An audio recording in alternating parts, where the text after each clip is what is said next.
Hi, this is Kenichi Wani, and welcome to the Reemergence of the Great.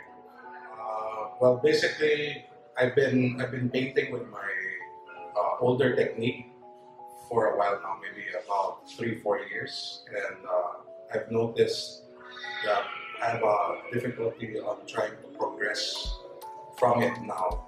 So I'm kind of stuck.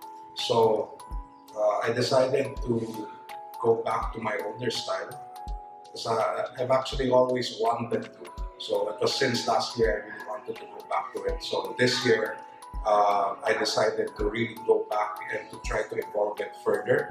And so the reason why it's called Reemergence of the Great Wave is because one of the biggest key factor or icons that I used back then were the waves. So it's kind of bringing back that icon, the waves. For me, it's really more of the process of making the works, especially mixing the paints. Like I think most people would say that's quite evident about my works is the colors. So I really like mixing the colors freehand. Uh, then I guess after that, the best feeling would be the show itself. I mean, just having accomplished it and people see my works and they're happy about it. I think that's really the best feeling. The major theme of my works is basically it's a autobiography. So I talk about my life and my experiences. Uh, Audi, which is my main character, the boy, is a symbolism of myself. And I always put him in an adventure because that's basically like what my life is right now. I'm always on an adventure trying to look for new ways to pursue, I guess, on my career in terms of art or even business. So that's basically it. Only has no mouth is because I want to portray it as emotionless.